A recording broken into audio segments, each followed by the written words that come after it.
at least for America, a lot of the prison system, a lot of the prisons acts in a way where they see the purpose of the prison for punishment, and they think punishment will affect behavior, and they think it's a type of learning.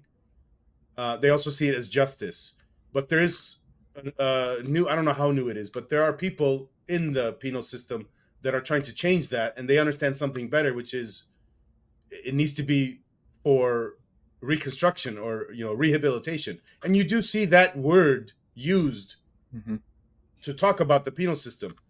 But rehabilitation is very different than punishment. Yeah. Yes. And and if you just look at the recidivism rates, the rate at which people leaving prison and then having to go back in, the prisons that do better at being more about rehabilitation instead of punishment, they get better. They get lower recidivism rates. Hmm.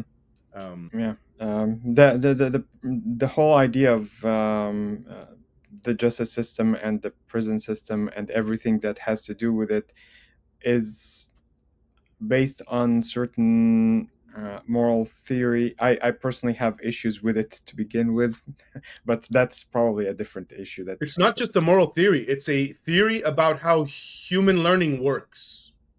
yeah. They're making judgments about what to do based on what they believe how the human mind works, and I think their model of the human mind is incorrect. And by the way, I remember uh, there's a friend I have that was in prison, and he's the one who told me a little bit of this stuff. And after he was out of prison, he was making speeches trying to get kids to not go to prison. Okay, but he was focused on this thing where there are prisons doing rehabilitation instead of prisons that are doing punishment, and he was doing talks about this. And anyway, so I eventually would like to get someone who knows all these things to come and talk on the podcast too. So Well, regarding that, I personally have a lot of reservation about how this is handled to begin with. That sometimes the way that you put culpability on a criminal and assume that okay, they are able to distinguish right from wrong, and based on that you have the ability to punish them or to hold them accountable. I think that needs to be rethought in light of uh, mainly biology. Uh, it sounds like what you're saying is some of the stuff that Sam Harris says. Sam Harris, and more recently, Robert Sapolsky. He recently published a really, really good book called Determined that has made a big splash because he's a biologist, and he basically goes through the argument of showing how everything that we're doing is determined, and therefore, if you really want to treat criminality properly, you're probably going to start thinking about it as some defect rather than as a moral evil as such. But anyway, this is probably going Yes, way but I'm off. glad you said all this, and I said this because if I understand things correctly, you and I are doing another podcast just on this topic.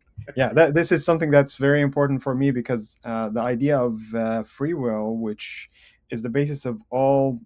So, whenever someone is trying to leave religion, the idea of free will is going to come up naturally.